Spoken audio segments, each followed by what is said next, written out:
2024 को हुए दुखद निधन पर गहरा शोक प्रकट करता है। उनका जन्म 2 फरवरी 1932 को हुआ। उन्होंने वर्ष 1954 में एस.ए. जैन उच्च विद्यालय अम्बाला शहर में विज्ञान अध्यापक के रूप में शैक्षणिक जीवन की शुरुआत की।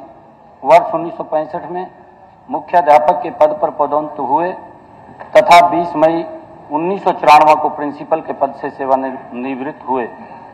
वे वर्ष 1996 में हरियाणा विधानसभा के सदस्य चुने गए। वे 22 मई 1996 से 14 दिसंबर 1999 तक हरियाणा विधानसभा के उपाध्यक्ष रहे। वे कई सामाजिक संगठनों के पदाधिकारी भी रहे। उनके निधन से राज्य एक योग्य विधायक एवं कुशल प्रशासक की सेवाओं से वंचित हो गया है। यह सदन दिवंगत के शोक संतप्त परिवार के सदस्यों के प्रति अपनी हार्दिक संवेदना प्रकट करता है। कादियान साहब। थैंक यू स्पीकर साहब। ये शोक प्रस्ताव आया है। ये पिछले सेशन और इस सेशन के बीच में काफी बदलाव हुए और उस बदलाव में एक हमारे साथी जो है वो भी हमारे बीच से चले गए। ये सदन हरियाणा विधानसभा के भूतपूर्व उपाध्यक्ष श्री फकीर चंद अग्रवाल के 6 मार्च 2024 को हुए दुखद निधन पर गहरा शोक प्रकट करता है। उनका जन्म 2 फरवरी 1932 को हुआ। उन्होंने वर्ष 1954 में एस.ए. जैन उच्च विद्यालय अम्बाला शहर में विज्ञान अध्यापक के रूप में शैक्षणिक जीवन की शुरुआत की। वर्ष 1965 में मुख्य अध्यापक के पद पर पदोन्नत हुए तथा 20 मई 1994 को प्रिंसिपल के पद से सेवानिवृत्त हुए। वे वर्ष 1996 में हरियाणा विधानसभा के सदस्य चुने गए। 22 मई 1996 से 14 दिसंबर 1999 तक हरियाणा विधानसभा के ऑनरेबल डिप्टी स्पीकर रहे। वे कई सामाजिक संगठनों के पदाधिकारी भी रहे। उनके निधन से राज्य एक योग्य विधायक एवं कुशल प्रशासक की सेवाओं से वंचित हो गया है। यह सदन दिवंगत के शोक संतप्त परिवार के सदस्यों के प्रति अपनी हार्दिक संवेदना प्रकट करता है।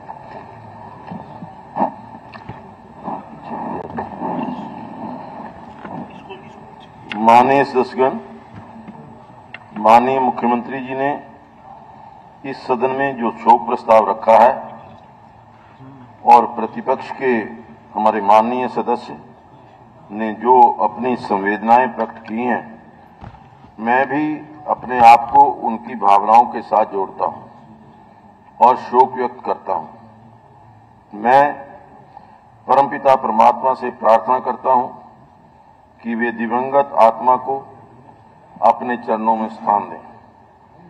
मैं इस सदन की भावनाओं को शोक संतप्त परिवार के पास पहुंचा दूंगा। हम सीधा हमारे पॉलिटिकल एडिटर यतेंद्र शर्मा का रुख कर लेंगे। यतेंद्र, विशेष सत्र की कार्यवाही जो है वो शुरू हो गई है। पहली बार नायब सैनी विधानसभा पहुंचे हैं, लेकिन जानकारी मिल रही है सूत्रों के मुताबिक कि व्हिप जारी करने के बाद कम से कम 3 विधायक ऐसे हैं जो इस वक्त सदन में मौजूद हैं। देखिए, बिल्कुल नायब सैनी विधानसभा में अपना वक्तव्य दे रहे हैं और विधानसभा में आज विश्वास मत वो हासिल भी कर लेंगे, क्योंकि जो पर्याप्त संख्या है उनके पास पहले से ही मौजूद है। और जो आप जेजेपी के विधायकों की बात कर रही हैं, तो वो जेजेपी से बगावती रुख पहले ही अपना चुके हैं। कल भी वो शपथ ग्रहण समारोह में पहुंचे थे, जबकि खबरें आ गई थी कि अब बीजेपी और जेजेपी का गठबंधन टूटेगा, तो ऐसे में 4 से 5 विधायक जेजेपी से पाला बदलकर बीजेपी में आ सकते हैं। लेकिन टेक्निकली 2/3 बहुमत पूरी पार्टी को तोड़ने के लिए होना चाहिए, तो 2/3 पूरा ना होने की वजह से इनकी ज्वाइनिंग रोक दी गई है। इनका समर्थन बीजेपी समर्थन का दिखावा नहीं कर रही है, क्योंकि उसके पास ऑलरेडी 41 विधायक बीजेपी के, 6 निर्दलीय और 1 गोपाल कांडा, यानी कि टोटल मिलाकर 48 विधायक होते हैं, जो सरकार बचाने के लिए, सरकार बनाने के लिए काफी है।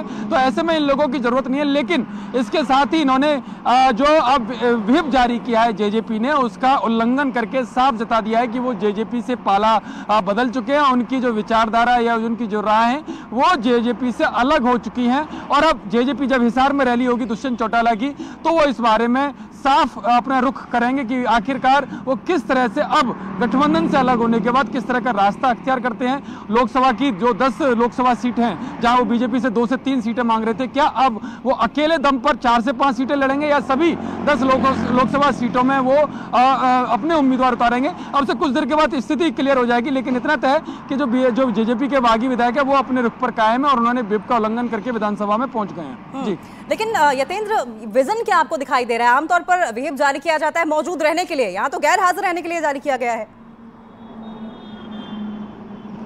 देखिए बिल्कुल, क्योंकि जेजेपी के प्रमुख जो हैं दुष्यंत चौटाला, उनके लिए उनकी रैली काफ़ी महत्वपूर्ण है। हर साल वो रैली इस जन्मदिन पर करते हैं और हिसार में पहुंचने के लिए उन्होंने अपने सभी विधायकों को बोला था और वो चाहते कि एकजुट विधायक नजर आए और शायद यही कारण था कि व्हिप जारी करके उनको अनुपस्थित रहने के लिए बोला गया कि वो विधानसभा में ना आकर हिसार रैली में पहुंचे। अगर कोई उपस्थित रहता है तो पार्टी उनके खिलाफ कार्रवाई करेगी, क्योंकि व्हिप का उल्लंघन सीधा पार्टी के निर्देशों की अवहेलना करना है। ऐसे में जहां दुष्यंत चौटाला एक मैसेज दे रहे हैं कि उनको मजबूर किया जाएगा इन विधायकों के खिलाफ कार्रवाई करने को लेकर, वो अपने विधायकों को छोड़ना नहीं चाहते।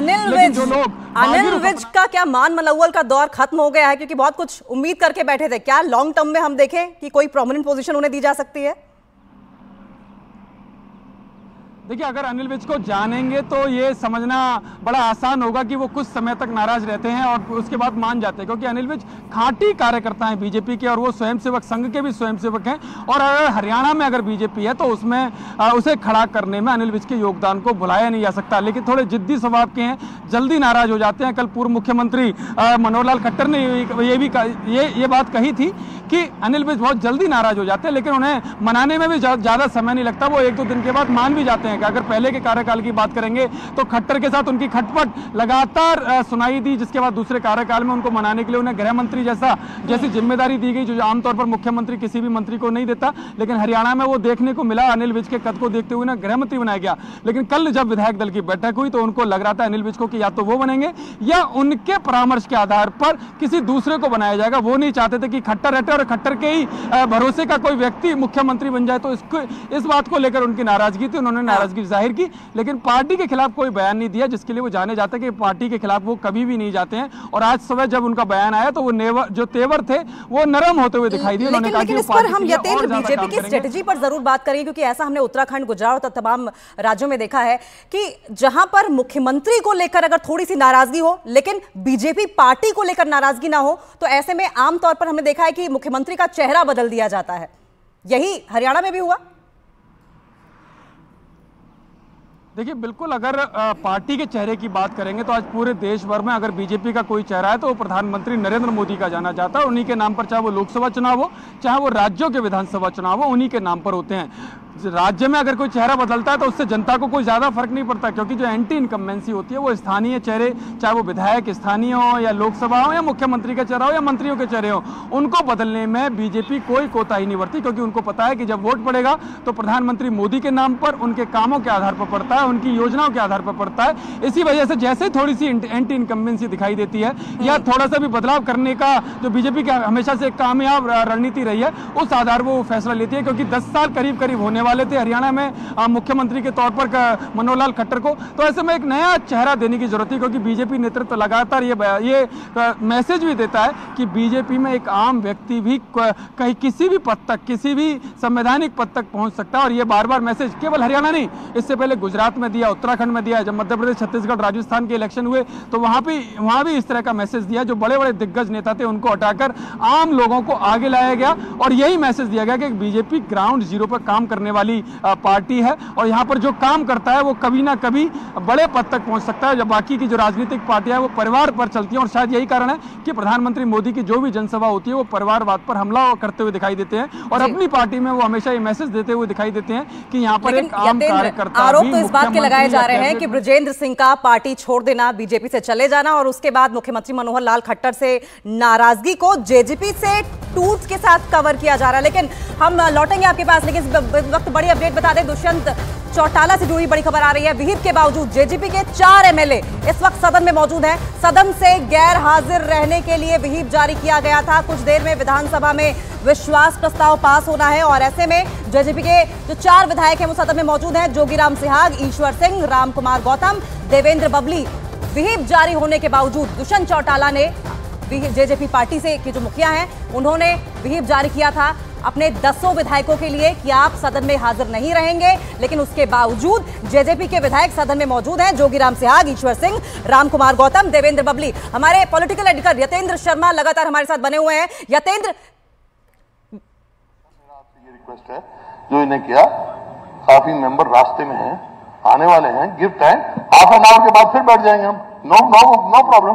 कौन सा मेंबर आप कोई भी we can adjourn for 1 hour. हाँ जी, we can adjourn for 1 hour for what so that member are able to reach. We have already justice not for the meeting. The house can't be adjourned for a single member. Every member has got no. All the members, देखिए, all the members of your party except Kiran Chaudhary, which she has sent an information that she will not be attending the session. All the members are there. All the members are there. You can see? No. You can't see? चिरंजीव नहीं है, रिवाड़ी से आते हैं। रिवाड़ी से, how far it is Rewari? अभी तो देखिए, अभी ये इसके ऊपर हुड्डा साहब, वो अब आ रहा है, हुड्डा साहब यही कहा था, आप इसके ऊपर अभी चर्चा होनी है। In the meantime they can come, they will कम।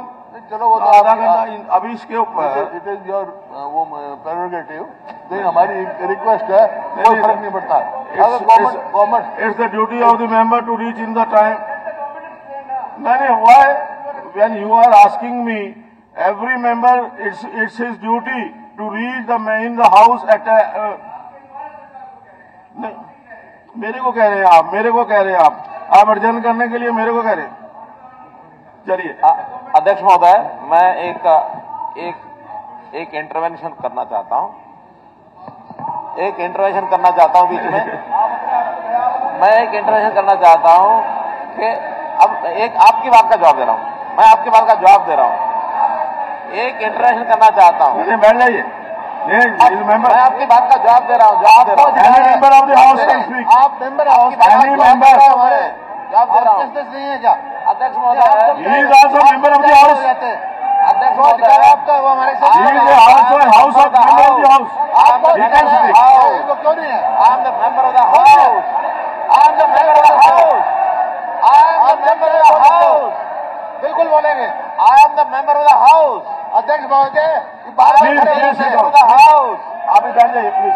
आप तो मेंबर की तरह बोलूंगा, प्लीज बैठ। मैं मेंबर की तरह बोलूंगा, मुझे मेंबर की तरह बोलना है। मैं मेंबर की तरह बोलूंगा। Apsara ji please sit down. I am member of the house. Please sit down. मंत्री जी, नीरज जी बैठिए, प्लीज बैठिए, प्लीज रिक्वेस्ट है, बैठिए। सुरेंद्र जी, पवार साहब बैठिए, प्लीज प्लीज। देखिए, एक मिनट मंत्री जैसे नहीं, मेरा ये रिक्वेस्ट है कि he is honourable member of the house. Any member with the permission of the chair can speak and I have given him the permission, so he is speaking. What's the problem? No, any member can speak in the house. Any member can speak in the house. बैठ जाइए please. एक minute. हाँ, मैंने ruling दे दी है। Any member can speak in the house with the permission of the chair. And Honorable Shri Manohar Lal ji, he is a member of the house. That's why he can speak with the permission of the chair. अध्यक्ष महोदय,